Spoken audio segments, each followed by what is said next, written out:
Good morning friends. आज हम लोग चालू कर रहे हैं रेसिडेंशियल स्टेटस में क्या अमेंडमेंट आए हैं प्रीवियस ईयर 2021 असेसमेंट ईयर 21-22 में। एक बड़ा भारी चेंज आया है, मेजर चेंज आए हैं इसमें। और दोस्त आप मान के चलना, एग्जाम पर्पज से ये मोस्ट इम्पॉर्टेंट पॉइंट बनेगा आपके मई 21 नवंबर 21 में। दोस्तों मैं आप लोगों के साथ में अगर बातचीत करूं, रेसिडेंशियल स्टेटस में एक ऐसा चेंज आया है जो एग्जाम पर्पज से आपके लिए काफी इंपॉर्टेंट होगा। क्या चेंज आया है आपको पहले ओल्ड प्रोविजन बता दूं। आपको याद होगा तो रेसिडेंशियल स्टेटस में बेसिक कंडीशन और सब्सिडरी कंडीशन मतलब एडिशनल कंडीशन होती थी। एडिशनल कंडीशन 2 और सब्सिडी कंडीशन 2 क्या थी? बेसिक कंडीशन थी कि यदि असेसी प्रीवियस ईयर में एटलीस्ट 182 डेज इंडिया में रहा हो तो उसने फर्स्ट बेसिक कंडीशन पूरी कर दी।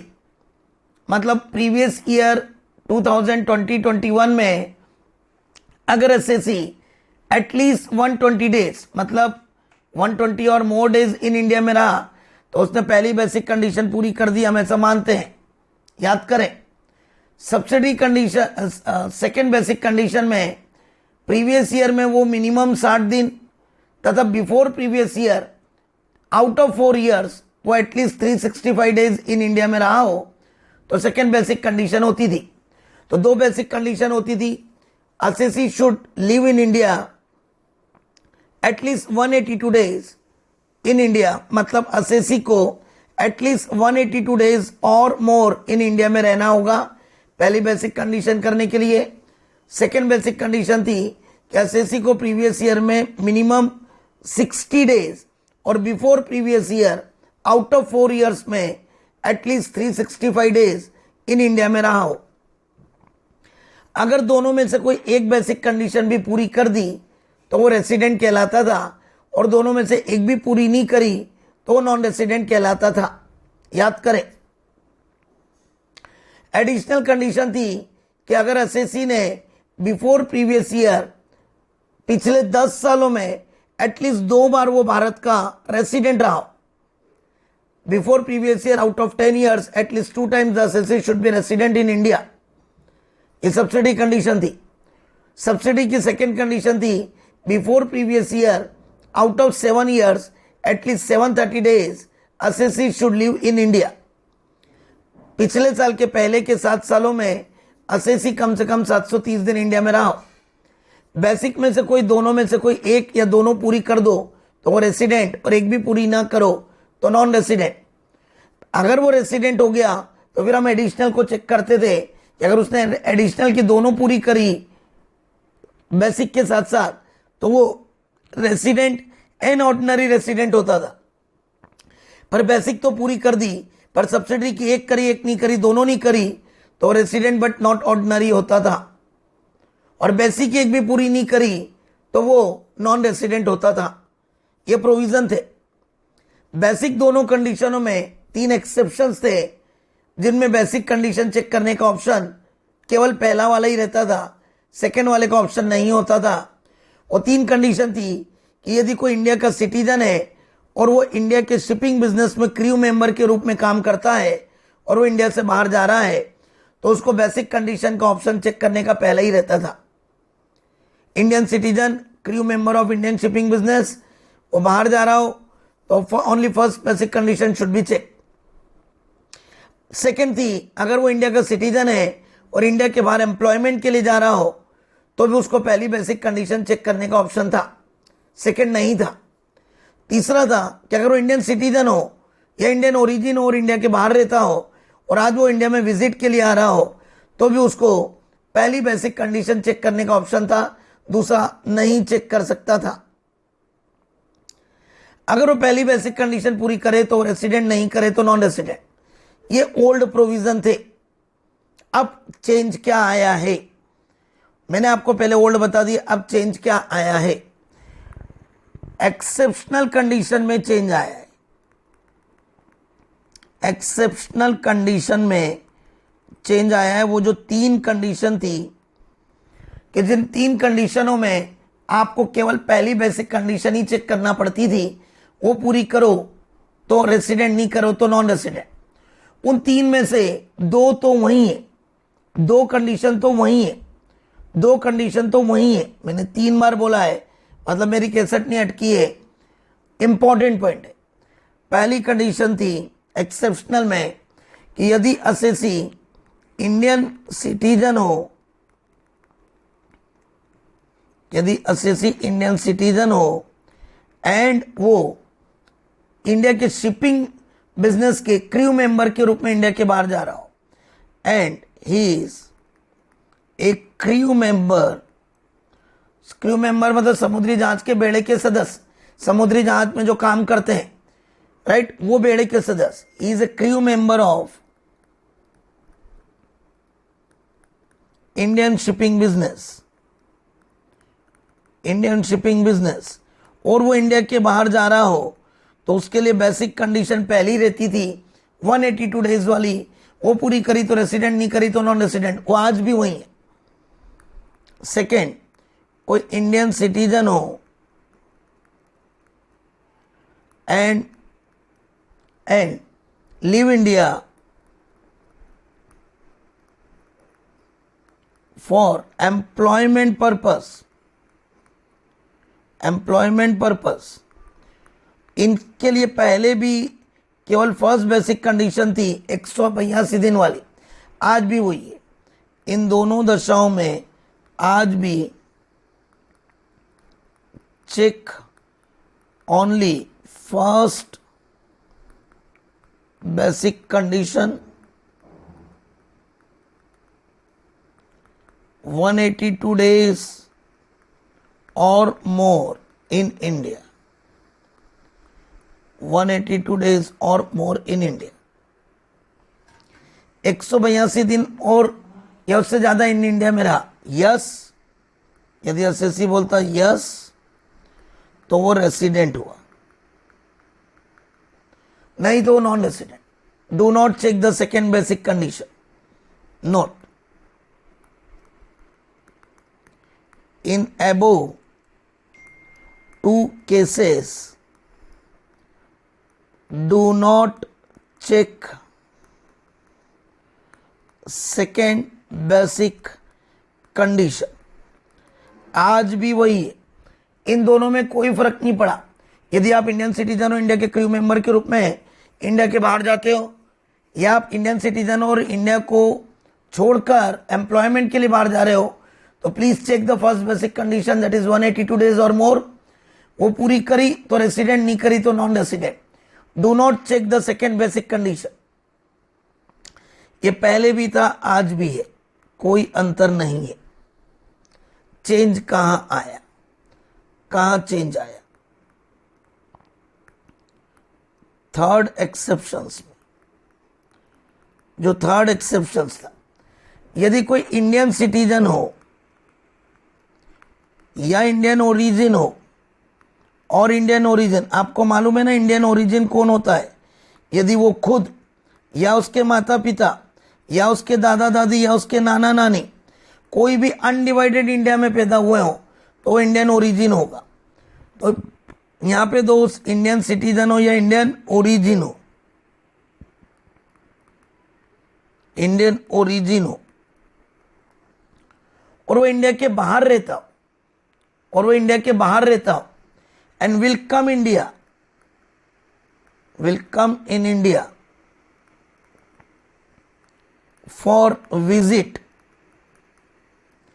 यदि कोई व्यक्ति इंडिया का सिटीजन हो या इंडिया का ओरिजिन हो और वो इंडिया के बाहर रहता हो और वो इंडिया में विजिट के लिए आ रहा हो, तो पहले रूल ये था कि उसको भी पहली बेसिक कंडीशन चेक करना पड़ती थी, वो पूरी करी तो रेसिडेंट, नहीं करी तो नॉन रेसिडेंट। आज उसके लिए पहली बेसिक कंडीशन का ऑप्शन तो है, पर सेकेंड बेसिक कंडीशन में भी अमेंडमेंट के तहत चेंज हो गया। आज उसके लिए पहली बेसिक कंडीशन का ऑप्शन तो है, पर उसको सेकेंड बेसिक कंडीशन को भी चेक करने का ऑप्शन दे दिया। लेकिन सेकेंड बेसिक कंडीशन में इस व्यक्ति के लिए एक चेंज हुआ है। क्या चेंज हुआ है? वो व्यक्ति जो इंडियन सिटीजन है, इंडियन ओरिजिन है और इंडिया में विजिट के लिए आ रहा है, तो पहले देखेंगे कि इफ उसकी income, if is income from Indian resources,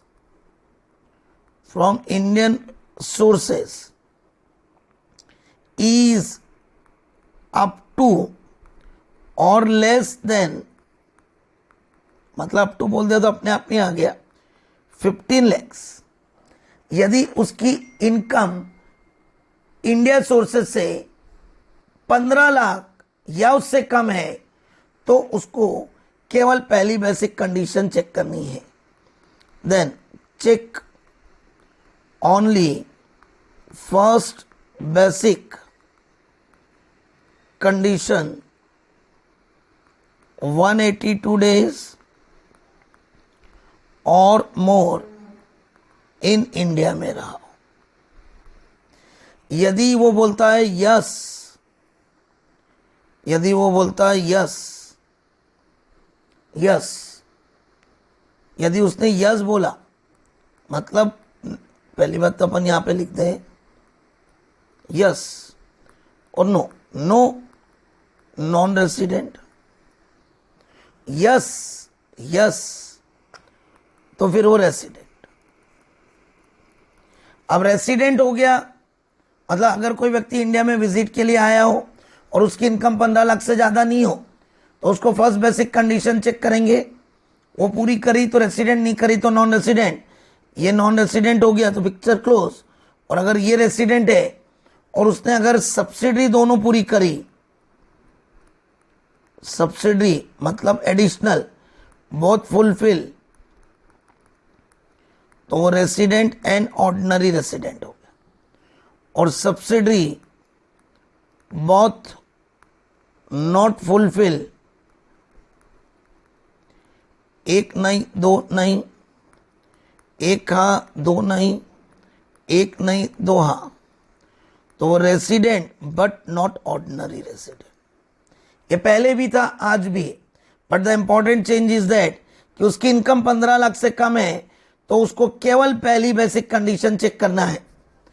अगर कोई व्यक्ति इंडिया में विजिट के लिए आया हो, इंडियन सिटीजन, इंडियन ओरिजिन हो और इंडिया में विजिट के लिए आया हो, उसकी इंडियन रिसोर्सेज से एक साल की इनकम 15 लाख से ज़्यादा नहीं है, उसकी एक साल की इनकम इंडियन रिसोर्सेज से 15 लाख से ज़्यादा नहीं है, please check only first basic condition, पूरी कर दी तो वो रेसिडेंट, नहीं करी तो नॉन रेसिडेंट। रेसिडेंट हुआ तो फिर एडिशनल चेक करेंगे, एडिशनल दोनों पूरी करी, सब्सिडी मतलब एडिशनल, सब्सिडी दोनों पूरी करी तो रेसिडेंट एंड ऑर्डिनरी। सब्सिडी दोनों पूरी नहीं करी, एक करी एक नहीं करी, दोनों नहीं करी, एक करी एक नहीं करी, तो वो resident but not ordinary resident. अब जो बड़ा भारी अमेंडमेंट आया है, जिसका हम बेसब्री से इंतजार कर रहे हैं, वो ये वाला है,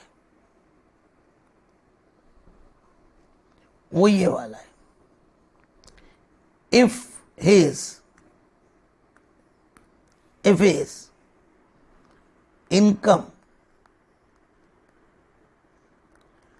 from Indian sources is more than 15 lakh in previous year। अगर उसकी इनकम इंडियन रिसोर्सेज से 15 लाख रुपए से ज्यादा है, देन चेक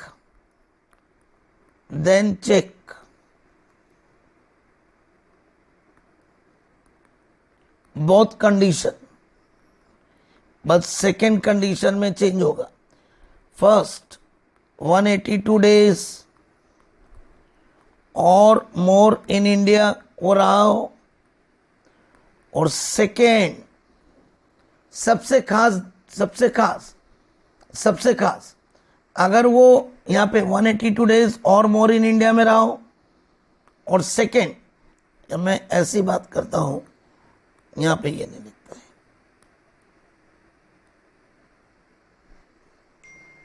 राइट, यहाँ पे बोलते हैं यस, तो वो रेसिडेंट हो गया, और ये होने के बाद फिर उसको देखेंगे कि सब्सिडी बहुत फुलफिल, 1 years 2 years, और resident and ordinary resident, ROR। और अगर सब्सिडी बहुत नहीं, सब्सिडी बहुत नॉट फुलफिल, 1 ना 2 ना, 1 years 2 ना, 1 ना 2 years, तो फिर वो बन जाएगा resident but not ordinary resident. बोले सर इसमें तो कोई चेंज ही नहीं हुआ। यस, अब आएगा चेंज। देन चेक बहुत बेसिक कंडीशन, पहले 182 दिन या उससे ज्यादा पूरी कर ली तो रेसिडेंट, उसके बाद सब्सिडी दोनों पूरी चेक करो, दोनों पूरी कर दी तो रेसिडेंट एंड ऑर्डिनरी, नहीं करी तो रेसिडेंट बट नॉट ऑर्डिनरी। अब आ रहा है मेन बदलाव, second,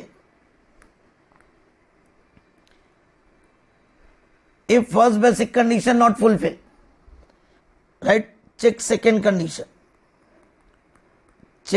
condition, if first condition not fulfil, यदि फर्स्ट बेसिक कंडीशन नहीं पूरी करी तो सेकेंड बेसिक कंडीशन पूरी करेंगे। और इसमें क्या चेंज है, assessee should live in India previous year में एटलीस्ट 120 days, यहां 60 दिन नहीं आया, यहां 60 दिन को चेंज करके कितने दिन आ गया, 120 दिन। तो क्या चेंज, क्या बदलाव, क्या नया पॉइंट, यदि SSC Indian citizen, Indian origin और बाहर रहते इंडिया में विजिट के लिए आया और उसकी इंडियन रिसोर्सेज की इनकम 15 लाख से ज्यादा है और उसने 182 दिन इंडिया में नहीं रहा, 182 से कम रहा प्रीवियस ईयर में, तो फिर सेकेंड कंडीशन चेक करेंगे, इनकम टैक्स चाहता है कि उसको रेसिडेंट बनाए, तो फिर चेक करेंगे प्रीवियस ईयर में 120 दिन रहा हो एटलीस्ट,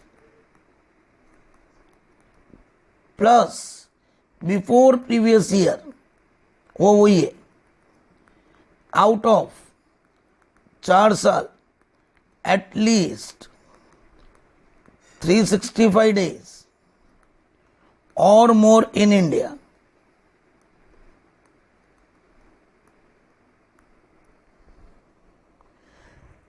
भैया उसने बोला कि सेकेंड बेसिक कंडीशन में प्रीवियस ईयर में वो 120 दिन या उससे ज्यादा इंडिया में रहा हो और उसके पिछले के 4 सालों में वो एटलीस्ट 365 दिन रहा हो। अगर वो इसमें यस बोलता है,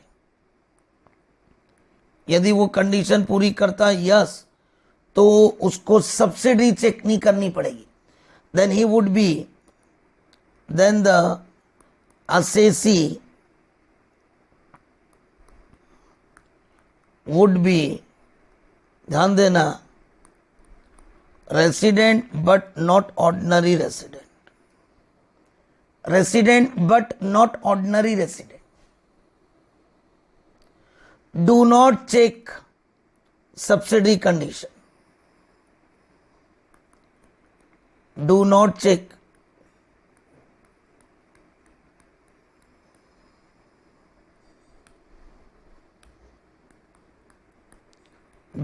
check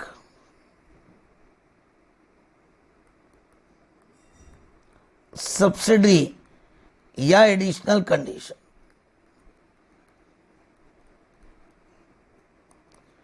do not check subsidy या एडिशनल कंडीशन। आपको सब्सिडी या एडिशनल कंडीशन चेक नहीं करनी, वो ऑलवेज यही होगा। चले दोस्त, अभी तक तो मैंने लिखा था, पूरा समझा देता हूं। तीसरी बेसिक कंडीशन, तीसरी एक्सेप्शनल कंडीशन में चेंज आया है। यदि एसएससी इंडियन सिटीजन हो या इंडियन ओरिजिन हो और इंडिया के बाहर रहता हो और अभी इंडिया में विजिट के लिए आया हो, घूमने आया हो, तो उसके लिए पहले देखेंगे इनकम कितनी है। अगर उसकी इंडियन रिसोर्सेज की इनकम 15 लाख से ज्यादा नहीं है तो केवल पहली बेसिक कंडीशन चेक करो, सेकंड को चेक मत करो। वो पूरी करी 182 दिन या उससे ऊपर, तो फिर आप सब्सिडी पे जाओ, दोनों पूरी करी तो रेसिडेंट एंड ऑर्डिनरी, नहीं करी सब्सिडी दोनों तो रेसिडेंट बट नॉट ऑर्डिनरी, और 182 दिन वाली पूरी नहीं करी तो नॉन रेसिडेंट, खत्म। अगर वो असेसी की इनकम इंडियन रिसोर्सेज से 15 लाख से ज्यादा है तो फिर हम पहले बेसिक कंडीशन चेक करेंगे, 182 दिन या उससे ज्यादा वो इंडिया में रह लिया हो तो वो रेसिडेंट, उसके बाद सब्सिडी दोनों पूरी करी तो रेसिडेंट एंड ऑर्डिनरी, सब्सिडी दोनों पूरी नहीं करी तो रेसिडेंट बट नॉट ऑर्डिनरी। मान लो कि उसने 182 दिन से ज्यादा नहीं रहा, 135 दिन रहा, 140 दिन रहा, 150 दिन रहा, 160 दिन रहा प्रीवियस ईयर में, और उसके पहले के 4 सालों में 365 दिन रहा, तो उसने पहली तो पूरी नहीं करी पर सेकंड पूरी कर दी। यहां अमेंडमेंट है, पहले 60 दिन का रूल था, अब 365, पर पहले यहां सेकंड कंडीशन चेक करने का ऑप्शन ही नहीं था, पहले यहां सेकंड कंडीशन चेक करने का ऑप्शन ही नहीं था, अब यहां सेकंड कंडीशन चेक करने का ऑप्शन दिया पर 60 दिन के बदले 120 दिन दिया, वो पूरी करो तो रेसिडेंट, और ये कर भी दी तो भी वो ऑर्डिनरी नहीं होगा, वो ऑलवेज नॉट ऑर्डिनरी होगा। इस कंडीशन में वो ऑलवेज नॉट ऑर्डिनरी होगा, इस कंडीशन में वो ऑलवेज नॉट ऑर्डिनरी होगा, ऑलवेज नॉट ऑर्डिनरी होगा। मतलब अगर उसने सेकेंड बेसिक कंडीशन पूरी कर भी दी तो आपको एडिशनल चेक नहीं करना है, क्योंकि in that situation assessee would always be resident but not ordinary, उसको ऑर्डिनरी बनने का ऑप्शन ही नहीं है। ये चेंज आया है दोस्त, आप आराम से इत्मीनान से चार्ट के थ्रू चेक कर सकते हो।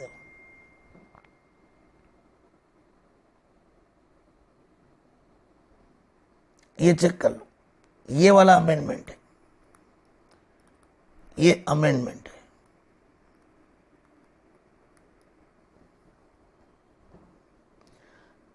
कौन सी कंडीशन में अमेंडमेंट है?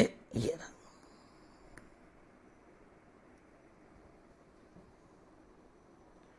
ये देखो, इंडियन सिटीजन हो, इंडियन ओरिजिन हो, इंडिया के बाहर रहता हो, इंडिया में विजिट के लिए आ रहा हो, सबसे पहले देखो उसकी इनकम कितनी है, 15 लाख से ज्यादा नहीं है, पुराने वाला ही रूल, 182 दिन वाली पूरी करी, रेसिडेंट नहीं करी, नॉन रेसिडेंट वो कर दी तो सब्सिडी चेक करो, दोनों पूरी करी, रेसिडेंट ऑर्डिनरी नहीं करी, रेसिडेंट बट नॉट ऑर्डिनरी। अगला, अगर उसकी इनकम 15 लाख से ज्यादा है तो फिर पहली कंडीशन चेक करो, 182 दिन कर दी रेसिडेंट, फिर एडिशनल दोनों पूरी कर दी, सब्सिडी बोलूं या एडिशनल बोलूं एक ही बात है, सब्सिडी एडिशनल दोनों पूरी कर दी, रेसिडेंट एंड ऑर्डिनरी नहीं करी, रेसिडेंट बट नॉट ऑर्डिनरी। अगर उसने पहली बेसिक कंडीशन पूरी नहीं करी, 182 दिन नहीं रहा प्रीवियस ईयर में, 182 से कम रहा पर 120 से ज्यादा रहा, 120 से उससे ज्यादा रहा, 120, 125, 130, 135, 140, 50, 60, 70, 80 तक रहा, तो उसने प्रीवियस ईयर में 120 दिन या उससे ज्यादा रहा हो और उसके पहले के 4 सालों में 365 दिन इंडिया में रहा हो, तो उसने सेकंड बेसिक कंडीशन पूरी कर दी। पर ऐसी दशा में do not check the second subsidy oblique additional condition. अगर उसने सेकंड बेसिक कंडीशन पूरी कर भी दी तो वो रेसिडेंट बट नॉट ऑर्डिनरी होगा, वो ऑर्डिनरी नहीं हो सकता, रेसिडेंट बट नॉट ऑर्डिनरी होगा। Do not check the additional condition, खत्म। ये पहला बड़ा भारी amendment.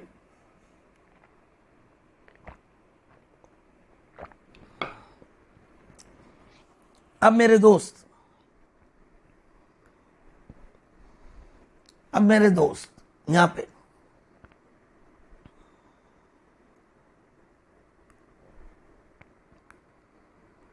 Second amendment,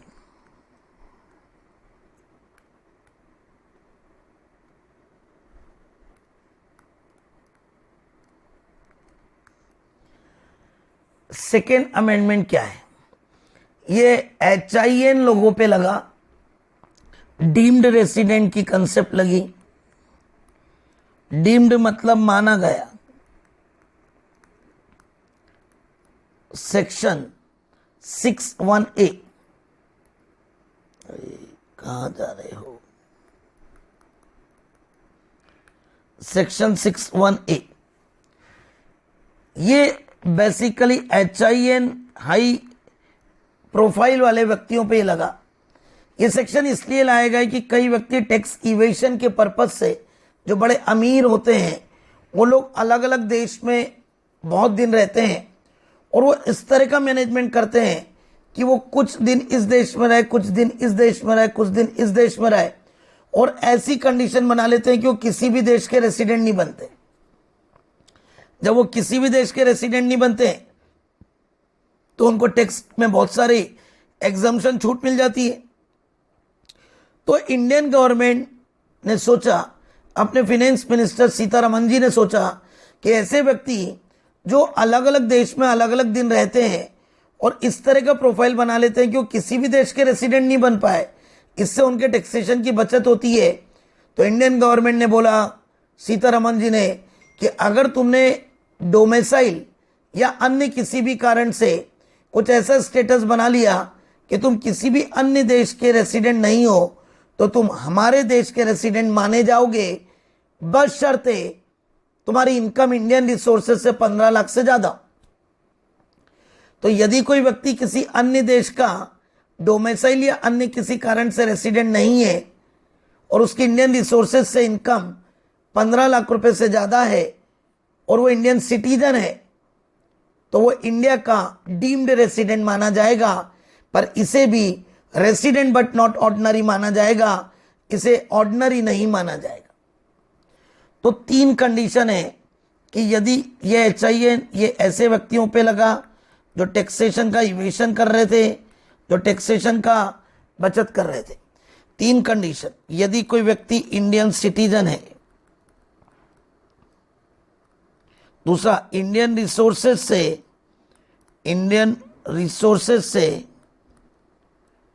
income more than 15 lakh से ज्यादा है। इंडियन रिसोर्सेज से इनकम मोर देन 15 लाख से ज्यादा है। यदि कोई व्यक्ति इंडियन सिटीजन है और अगर वो इंडियन रिसोर्सेज से इनकम मोर देन 15 लाख से ज्यादा है,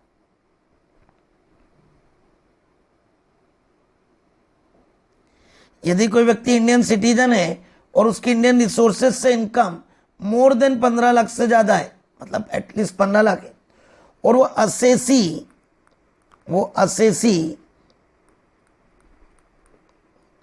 is not resident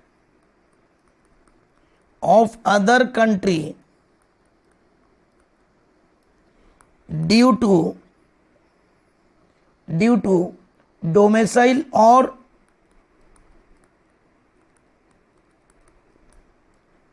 any other similar nature. Indian citizen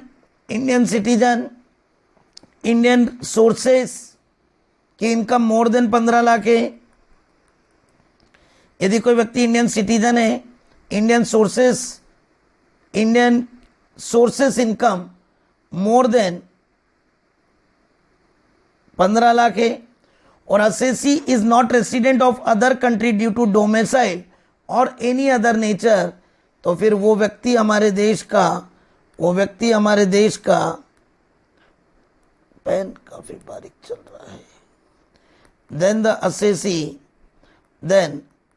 assessee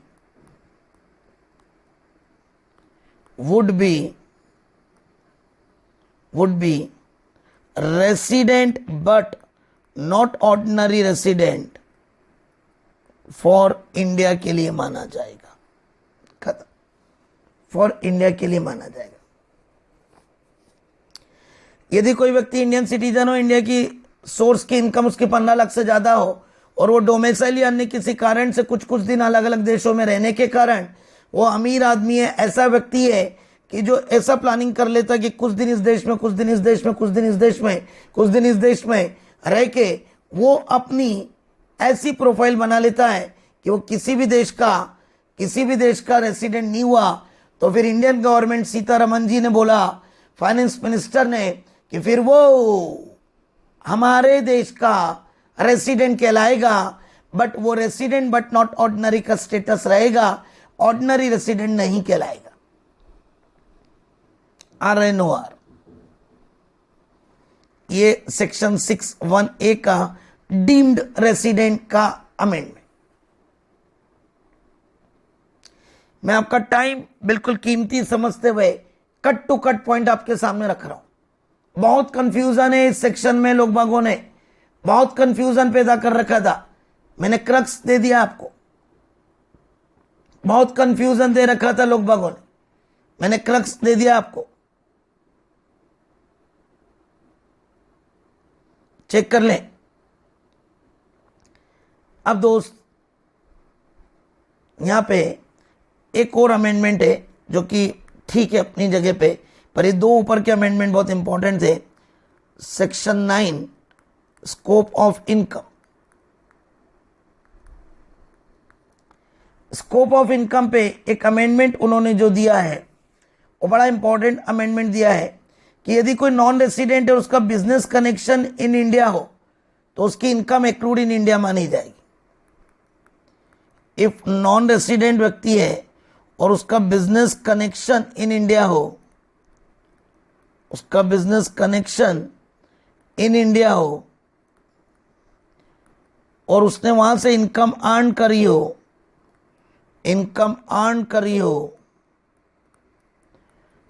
then income would be accrued in India.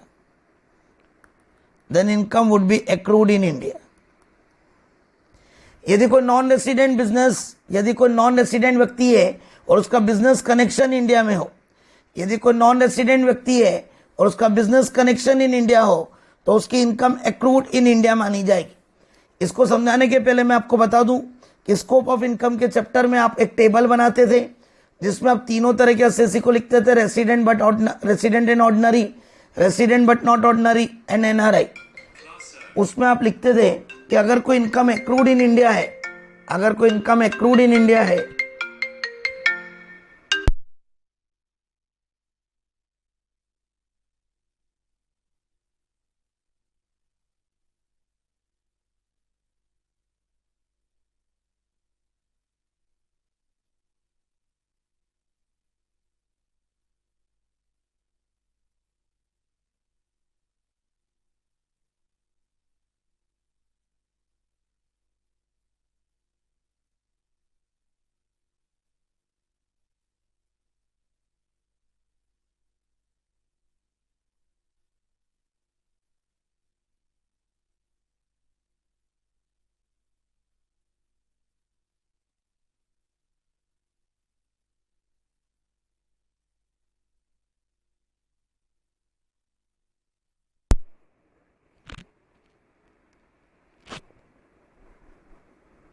चले दोस्त, अगर कोई इनकम एक्रूड इन इंडिया है, तो तीनों के लिए टैक्सेबल, टिक। अगर कोई इनकम रिसीव्ड इन इंडिया और deem to received in India है, तो तीनों के लिए टैक्सेबल। अगर कोई इनकम फॉरेन इनकम है, कंट्रोल फ्रॉम इंडिया है, तो वो दो के लिए taxable, resident ordinary, not ordinary. पर अगर कोई इनकम फॉरेन इनकम है, नॉट कंट्रोल फ्रॉम इंडिया है, तो केवल ऑर्डिनरी के लिए टैक्सेबल। और अगर कोई इनकम पास्ट इनकम है, वह आज इंडिया में लेकर आए, तो तीनों के लिए एग्जम्प्ट है। तो हमारे लिए मेन मुद्दा यह होता है कि वो इनकम एक्रूड इन इंडिया है कि नहीं। अगर वो इनकम एक्रूड इन इंडिया है, तो वो इनकम तीनों असेसी, तीनों स्टेटस के लिए टैक्सेबल है, resident and ordinary, resident but not ordinary and non resident. आपको इसके लिए मेरे रेगुलर लेक्चर में पूरा मालूम है, जो मैंने रेगुलर क्लासरूम लेक्चर लिए हैं, जो रेगुलर मैंने क्लास में आपको पढ़ाया है, जो रेगुलर आपको वीडियो लेक्चर आपने बाय करे हैं, जो रेगुलर आपने वीडियो लेक्चर देखे हैं, उनमें मैंने आपको सारी चीज बताई है कि स्कोप ऑफ इनकम में एक्रूड इन इंडिया किसे कहते हैं, deem to accrued in India किसे कहते हैं, रिसीव्ड इन इंडिया किसे कहते हैं, deem to received in India किसे कहते हैं। यहां पे अमेंडमेंट ये कि अगर कोई नॉन रेसिडेंट व्यक्ति का बिजनेस कनेक्शन इंडिया में है और वो इंडिया से कोई इनकम कमा रहा है तो वो अर्न एक्रूड इन इंडिया कहलाएगी। यहां पे इंपॉर्टेंट है कि आपको ये डिसाइड करना है कि whether the income are accrued और अर्न इन इंडिया और deem to accrued in India है कि नहीं, या whether the income received in India और deem to received in India है कि नहीं। अब यहां पे ये बोला है कि एक अमेंडमेंट में इसी का आया कि अगर मान लो ये अमेंडमेंट बेसिकली बड़े प्लेटफॉर्म ई कॉमर्स ऑपरेटरों के लिए आए। E commerce operator, e commerce operator, ये ई कॉमर्स ऑपरेटर के ऊपर आए। जैसे गूगल पे आप एडवर्टीजमेंट करते हो, फेसबुक पे आप एडवर्टीजमेंट करते हो, जैसे यूट्यूब पे आप एडवर्टीजमेंट करते हो। अब चक्कर ये है कि अगर आपने एडवर्टीजमेंट पोर्टल इन इंडिया है, वो अगर एडवर्टीजमेंट पोर्टल इन इंडिया है मतलब डेटा जो आप कलेक्ट कर रहे हो, data sale to Indian user कर रहे हो, अगर उसका advertisement portal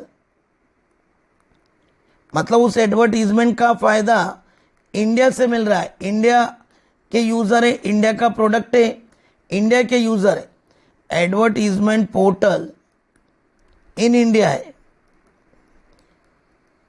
data sale to Indian user है, data sale to Indian user है।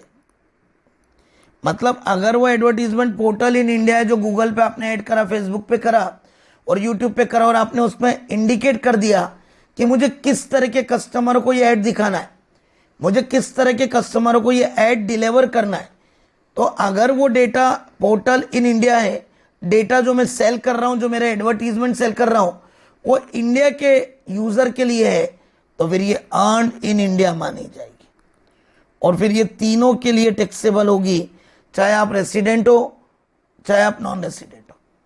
तो अगर गूगल, फेसबुक, यूट्यूब पे आपने एडवर्टीजमेंट कराया और उसका फीचर्स आपने इंडियन यूजर के लिए दिया तो फिर वो अर्न इन इंडिया मानकर टैक्सेबल किया जाएगा।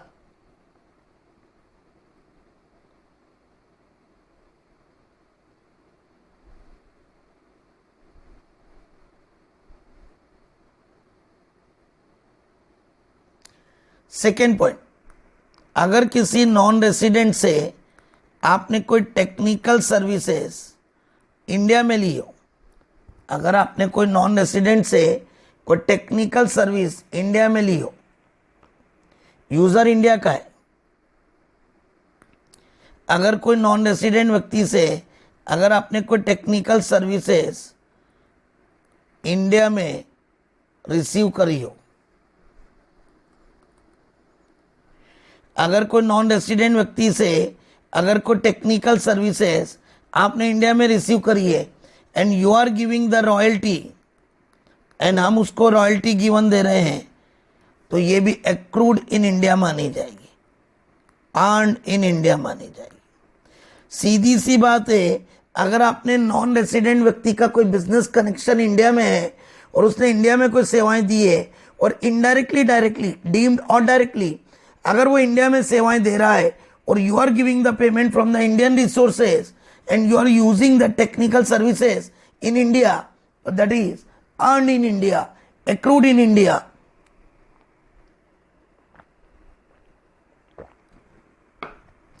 और वो तीनों असेसी के लिए टैक्सेबल होगी।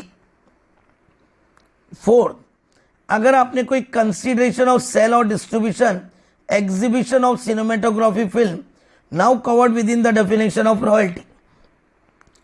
Definition of royalty include, royalty की डेफिनेशन में क्या शामिल हो गया है।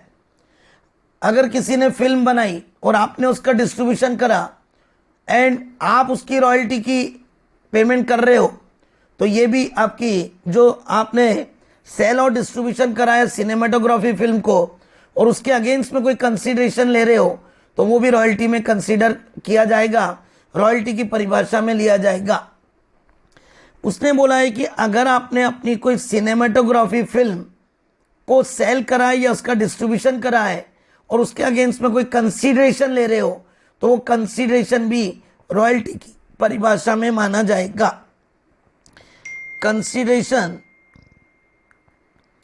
Consideration received, consideration of sale oblique distribution,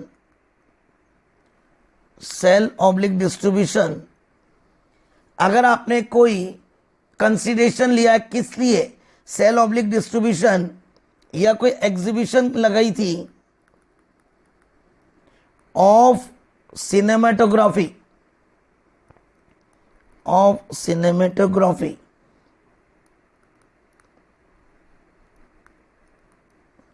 right, film is now covered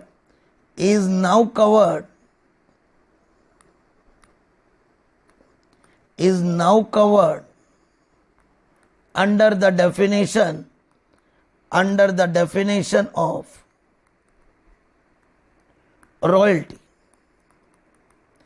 अगर आपने कोई मूवी की कॉपीराइट सेल करा है, कोई मूवी की डिस्ट्रीब्यूशन के अगेंस्ट में कंसिडरेशन लिया है, कोई आपने एग्जीबिशन लगाई है उसके अगेंस्ट में कंसिडरेशन लिया है, तो that would be covered under the definition of royalty. जब हम स्कोप ऑफ इनकम पढ़ते हैं तो हमको मालूम रहता है कि हमको ये देखना है कि वो इनकम एक्रूड इन इंडिया या deem to accrued in India है कि नहीं, वो इनकम रिसीव्ड इन इंडिया और deem to received in India है कि नहीं। अगर आपने इस तरह की चीज़ों को एक्रूड इन इंडिया मान लिया तो that income would be covered under taxability of all the 3 SSC.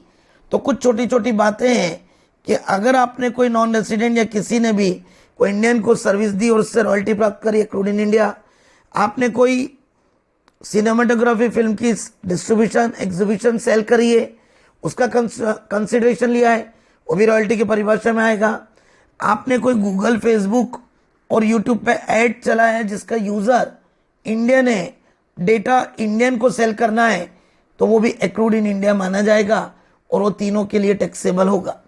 तो दोस्तों ये एक स्कोप ऑफ इनकम में छोटी सी बात का अमेंडमेंट था जो आपको देखना है।